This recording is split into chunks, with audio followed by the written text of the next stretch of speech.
Catherine. I just want to start off with a quick word of thanks to the organizers, especially Donna for all of her help and emails, Kurt, Peter, Teresa, thank you everyone. Everyone who's spoken so far, Natalie for her amazing work, Esk for hosting the exhibition tonight, and I also want to send a special word of thanks to Jody. Thank you for your encouragement and generosity. So, as you know, this panel is called Artistic Practices of the Online Self. And for me, I had a moment of sort of a start when I saw this title, because I am not primarily known for making art that has anything to do with selves. So if anything, I think of my artwork and my writing as an attempt to try to diminish the role of people. I spend a lot of time, I think we all spend a lot of time with selves getting a lot of airtime, and I wanted to try to foreground the non-human object world. So I wanted to take this conference as a way to kind of challenge myself to think about something involving humans and selves. So this will be a bit of an experiment. I'm looking at this through two recent projects. First, using a worldview. Yeah, maybe we can. Yeah, it's better. Okay. First, starting. I'll ask for the lights down when I start showing video, but for right now, I guess it's okay. All right. So I'm looking at this through two recent projects, using a worldview in which data plays a central role, as explored in my recent exhibition, Data's Entry, at the Para Museum in Istanbul, and also drawing on my work in object-oriented feminism, which is an edited collection out from University of Minnesota Press. So, object-oriented feminism explores the ethics and politics of being an object by recognizing how we are positioned as objects by instrumentalist systems like patriarchy, capitalism, colonialism, digital communication systems, and so on. These systems network us together, making human objects kin to non-human objects, caught as we are in common webs. In light of this, my critical writing draws awareness to this condition using examples from contemporary culture and especially digital technologies. And my artwork tries to stage opportunities for solidarities between humans and our non-human kin. So in this talk, I'm going to attempt to do both, with a critique of some emergent data practices taken from recent headlines, bookended with some examples of my artwork. I'm going to be talking about what I'm calling personalities without people, using as a case study a big data psychometrics company, Cambridge Analytica, which we've heard kind of pop up a number of times, especially with Wendy this morning, and its activities in US and British politics. I think that psychometrics is an example of a predictive data practice that is eroding traditional notions of self. My artwork further questions the position of the self or the human, looking at the self's constitution, transmutation, and disappearance in data. So I'd like to start off with this artwork, and if we could bring the lights down, please, so that we can see it. I think it's those ones are, it's these the ones that are on from the back. Yeah, thank you. Okay, now we can see the image. So this is Autoresponder.exe, which could be considered, in a literal sense, a portrait of a personality without a person. This piece was inspired by email auto-replies that send generic answers to incoming mail in lieu of a personally composed response. I'm sure if you haven't used one, you've received one. They typically say things like, "Sorry, I'm out of the office," or "I'm away from my desk," or some other excuse, giving the illusion that a human is replying when in fact it's just a programmed script. So you're looking now at the final image of the video, which is revealed by a slow scan, and I'll now play a portion from near the end. This video compares a scene of managerial power to a type of software that is impersonal, ineffective, and tone deaf. Like bureaucracy itself, auto-response messages provide a shallow veneer of competence in corporate culture. They mask inattention, lapsed productivity. Oh, what is happening? That's weird. Oh, okay.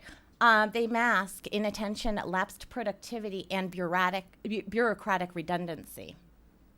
Although this is a high-res 4K video, I mean, we're seeing it here in HD, it's slow, and the image is revealed line by line, evoking primitive email load times for JPEGs.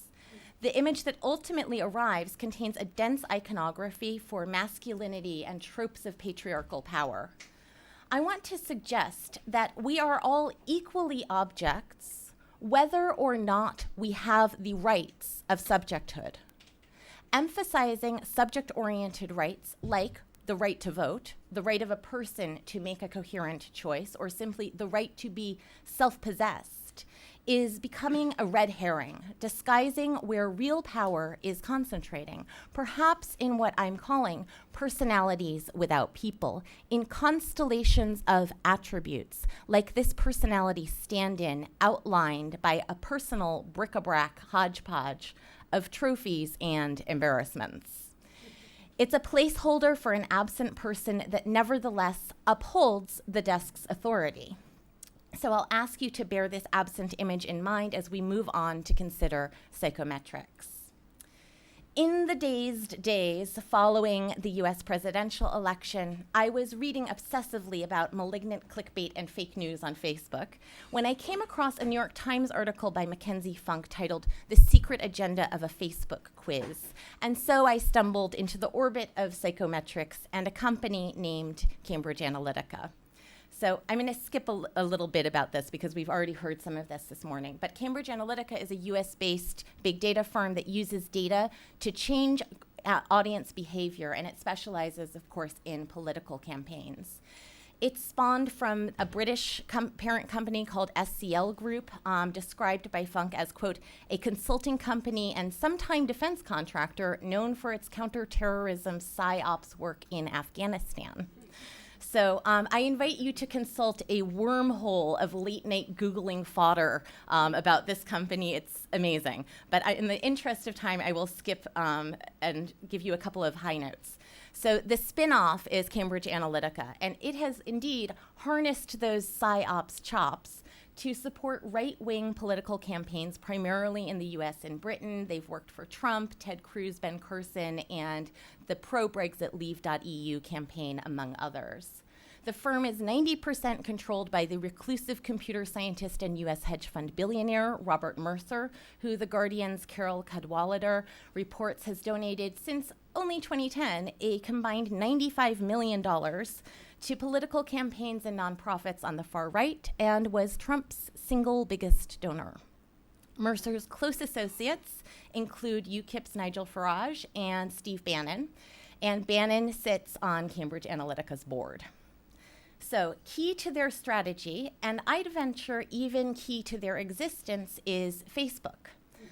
According to Funk, Cambridge Analytica has been using Facebook as a tool to build psychological profiles that represent some 230 million adult Americans by seeding the social network with personality quizzes, close quote. These quizzes ask innocuous questions like, do you have a vivid imagination? Do you have a sharp tongue? Do you often feel blue? Do you get your chores done right away? Do you like art? My favorite one. The quizzes are a key ingredient of Cambridge Analytica's special sauce, which combines personality trait-based psychological profiling, micro-targeted advertising techniques, political messaging, and of course, big data. When Facebook quizzes ask us if we feel blue or promptly do our chores, they are measuring our psychological traits through a metric known as the 5-factor model, which assesses the big 5 personality traits known by the acronym OCEAN: openness, conscientiousness, extroversion, agreeableness, and neuroticism. This was developed in the 80s. It's the big 5 metric is used to indicate an individual's psychological character, priorities, and likely future behavior, and it's now the psychometric gold standard. But referencing back to Wendy's talk this morning, psychological typologies date back to Sir Francis Galton, the father of eugenics, which might, perhaps in my conspiracy-minded thinking, could explain some of the far right's interest in and connection with these ideas. As it happens, however, my interest is that psychometric personality attributes are a near-perfect example of what is known as secondary qualities, attributes of objects that in object-oriented theories like object-oriented feminism become objects in their own right. Gender, race, class, and so on are attributes that once formed the basis of subject-oriented identity politics, as well as demographics, by referring back to the human subject. These secondary qualities of people are becoming detachable and remixable independent objects. And the same goes for qualities like personality types. They could be arranged in a formation that looks like or centers on a human individual, but they could just as easily be organized otherwise, taken on their own without a person in their midst. This mutability is self-evident, not only in psychometrics, but also in the data practices we live with day to day. It is attaining ideological obviousness because the digital systems that saturate and structure our lives quietly repeat this logic to us with every step we and our step counters take, joined as we are at the hip. I think that this is part of a greater collapse brought about under the weight of data. It's a collapse of the personal or the human that can no longer be neatly isolated from the data-driven or non-human. In The Data That Turned the World Upside Down, Hannes Grossacker and Michael Krogerus follow the story of Michael Kosinski, a Polish psychologist now based at Stanford. In 2008, Kosinski and another Cambridge University PhD student, David Stilwell, posted My Personality, a Big Five questionnaire in the form of a Facebook app through which they were attempting to collect some data for their grad school research. They soon had millions of respondents who took the quiz and agreed to donate their profiles to Kosinski's research. He then went on to use this gigantic data set to hone predictive models that correlate the personality quiz results with Facebook user data, achieving unprecedented levels of accuracy. And this is some of what we heard about from Wendy this morning.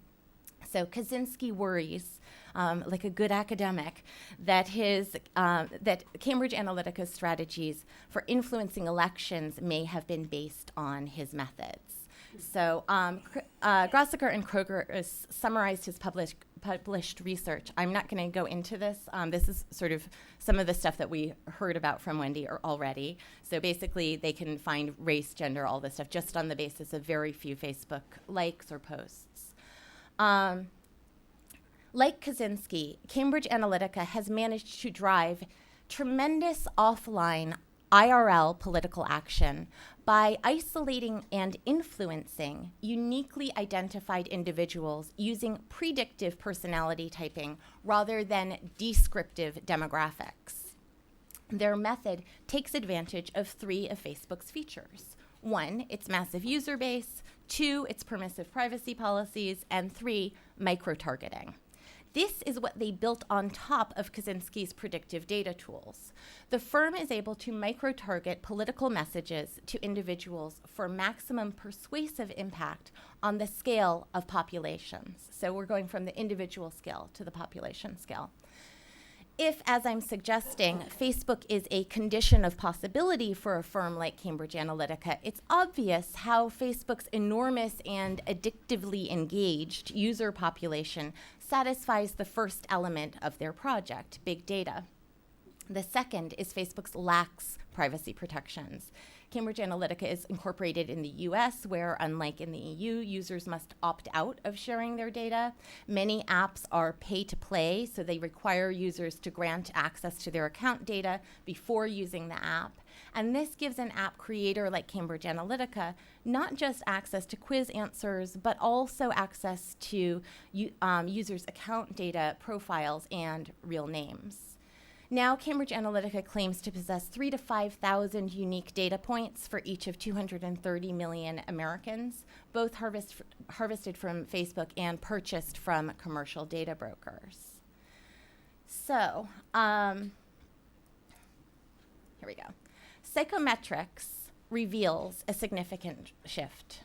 Descriptive demographics are giving way to predictive psychometrics modeled on personality types. According to Grossinger and Krogerus, Cambridge Analytica created 32 personalities focused on 17 states for the Trump campaign, using data models to isolate the groups predicted to be most actionable. So these groups were fed hundreds of thousands of ad permutations in dark posts that included not only potential Trump voters, but also potential Clinton voters, like residents of Miami's Little Haiti neighborhood who saw dark posts about the Clinton Foundation's difficulties following the Haiti earthquake. This was to try to get people to stay home from the polls in Florida, which was a key swing state. Bloomberg News reported that Trump's lead digital strategist, Frank Pascal, used Cambridge Analytica tools to inundate likely Trump voters with Facebook ads tested in real time. This over-the-top variability and customization in political content is a stunning repudiation of demographics, which assumes commonality, and which Cambridge Analytica CEO Alexander Nix dismisses as a really ridiculous idea, the idea that all women should receive the same message because of their gender, or all African Americans because of their race. Now, let's pause for a moment, because this is a fairly radical statement that one might expect to hear from a woke intersectional feminist, not the CEO of a somewhat troubling company. And this leads me rather uncomfortably to ask if intersectionality itself might not be a little too close to data mining. They both participate in a broader trend toward parsing the personal with infinite granularity. On one hand, this indicates to me that as jaw-dropping as some of Cambridge Analytica's practices may be, it is part of a larger pattern that is politically agnostic, which means we have some work to do, right? On the other, it raises the question, how can feminism and anti-racism recuperate intersectionality? The challenge, I think, is to grow legitimate solidarities out of difference, not to collapse into a version of personalization that, like custom content, reinforces a filter bubble effect. Or, as we've seen in recent social media mob attacks, against the painter Dana Schutz for her painting of Emmett Till exhibited at the Whitney Biennial, or philosopher Rebecca Tuvel for her article In Defense of Transracialism in the philosophy journal Hypatia, which Rogers Brubaker, defending Tuvel, calls epistemological insiderism. Right, this idea that you can only, your experience has to be the filter for anything that you do. You can only speak from personal experience. The contradiction with psychometrics is that it exists in data and can't definitively be correlated to any person, only probabilistically. Combined with big data, predictive models do pinpoint people and do produce personalization. But now, I think something odd is afoot. The metrics themselves are becoming stand-in political subjects. Unmoored from the individuals they once defined, these personalities without people are gaining autonomous agency and even attracting politicians' deference. The most important thing to understand about ocean and micro-targeting is, as Grossinger and Krogerus point out, quote, it also works in reverse. Not only can psychological profiles be created from your data, but your data can also be used the other way around to search for specific profiles, like find all of the African-American Democrats who didn't vote last election. This reversibility is of paramount importance. It's the independence of secondary qualities, attributes as objects with a logic of their own. But to my mind, this demonstrates data profiling's elasticity, not its exactitude. They write, quote, essentially what Kaczynski had invented was sort of a people search engine, close quote. But let's think about what this search engine is really able to find. Despite real names and addresses, there is no actual person who is conscientiousness. We, people selves, are varying combinations of all 5 factors. Moreover, those combinations are mutable, not hard-coded. Speaking for myself, my neuroticism or agreeableness fluctuates wildly based on things like proximity to lunch. And don't get me started on how variously I might answer the question, do I like art? A slippage happens when personality quizzes merge into Facebook. It becomes less about answers and more about answering, the constant engagement required by the network, which Cambridge Analytica's tools let the Trump campaign harness through real-time testing. Real-time only works because people are liking all the time, and all the time leaks into future time. Psychometrics can only indicate or find abstractions like openness and anticipations, meaning probabilistic future actions, presumed likelihoods, or possible trends in the data. Part of the condition that I call data's entry is that in data, possible futures are stored no differently than past events. So psychometrics reveals this tension between data's predictive capacity, which is on the rise, and its traditional role as a sure thing, a historical record geared toward memory, storage, permanence, and facts. When probabilities are treated as facts, we should be concerned. Consider that the correlation of probabilities to names and addresses is the same racist, classist, phobic logic behind predictive policing and proprietary sentencing software.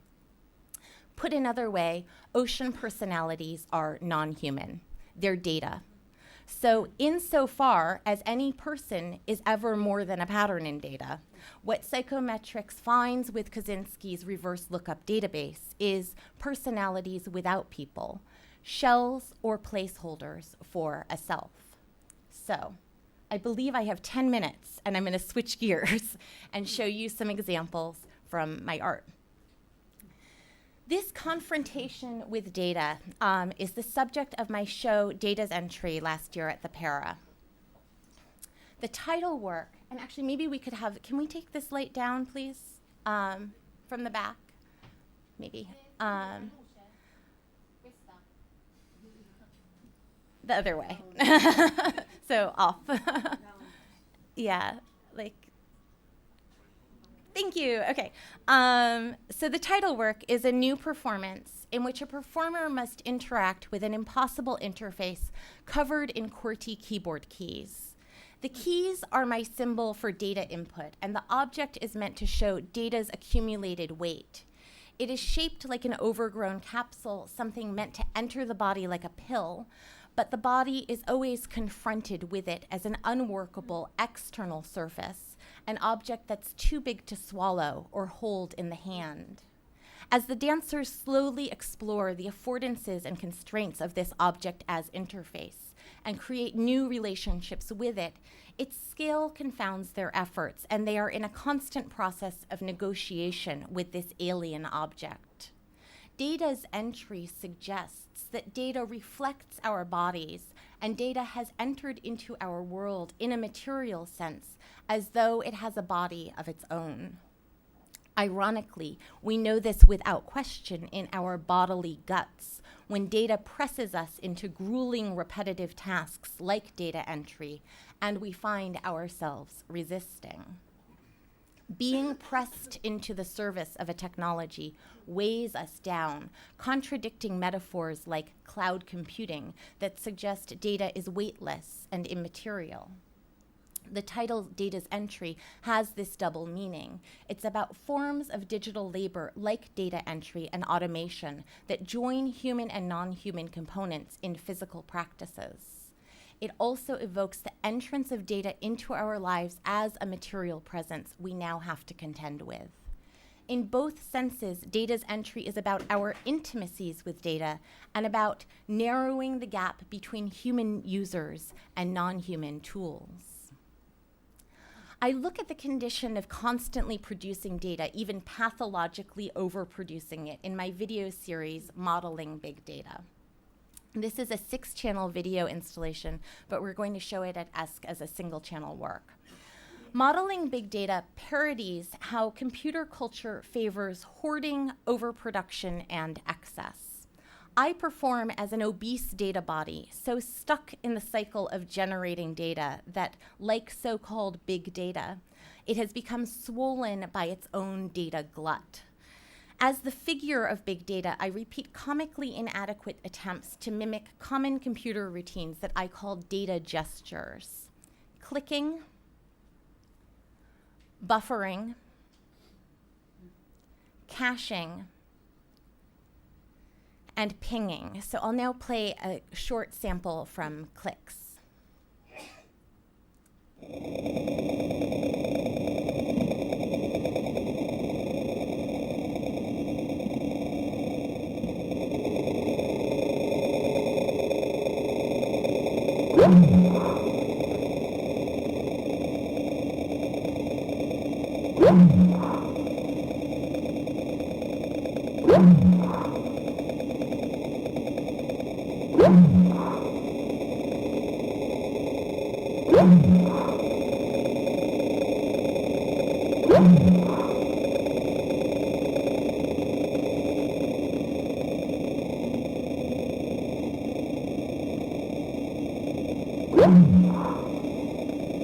You get the idea. So, I just wanted to throw in this slide after Wendy's talk, but like this kind of obese figure from Daniel's talk also, I'm thinking about this idea of the body of big data. And I was thinking after Wendy spoke about these composite photographs that are also by Sir Francis Dalton, who was experimenting with composite photography. He's one of the early experimenters in this.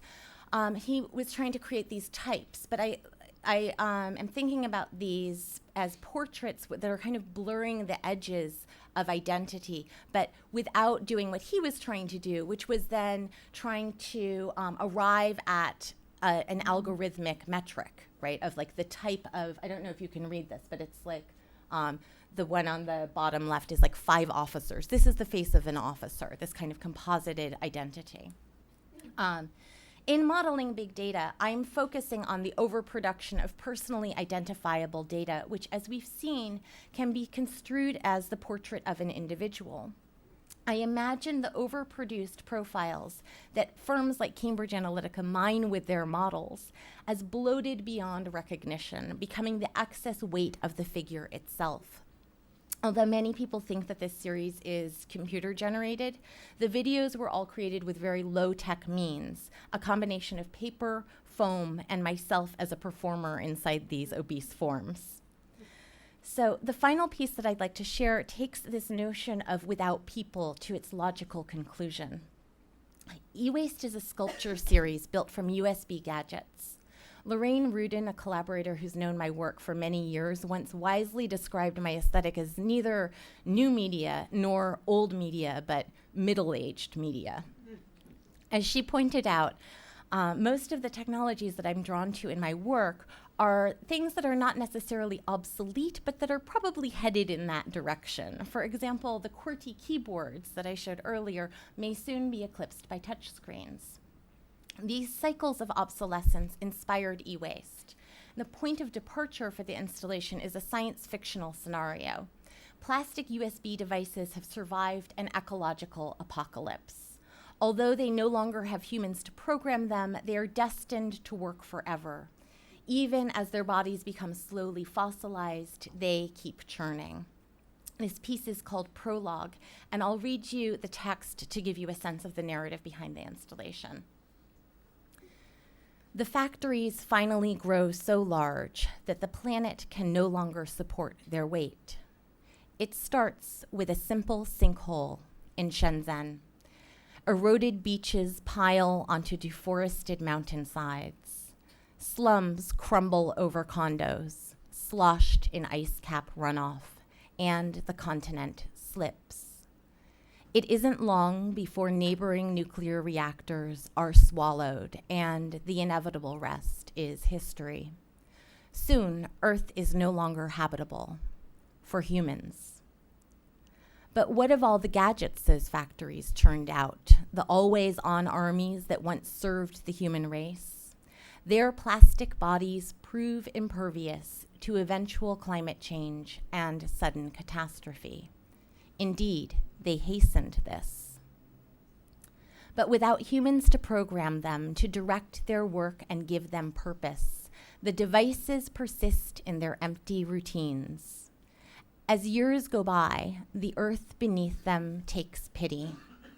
The stony ground creeps toward the orphaned gadgets, embracing their fragile frames to soothe and brace them for their burden of infinite work.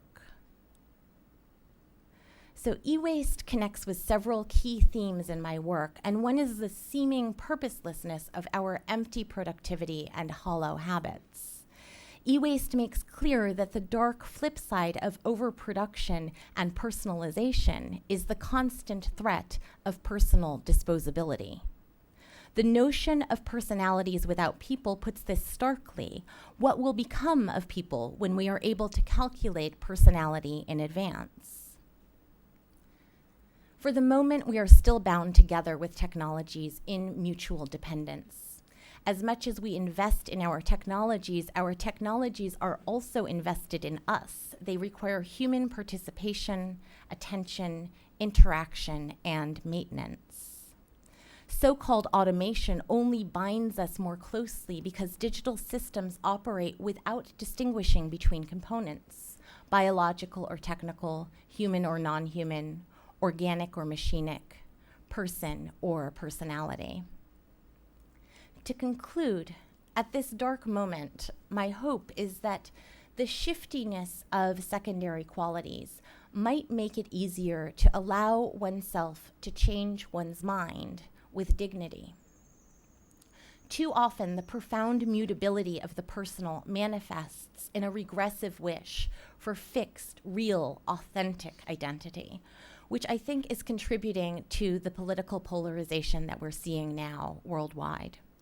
Yet, watching the specific 45 train wreck, as more and more seemingly damning details emerge and common sense condemnation seems inevitable, but never comes, I can't help but think that we need to make space for right-wing Trump supporters to leave behind entrenched rhetoric, to swap their positions, to come around, to recapture their own perspective in real time without compromising their inner sense of self. Thank you.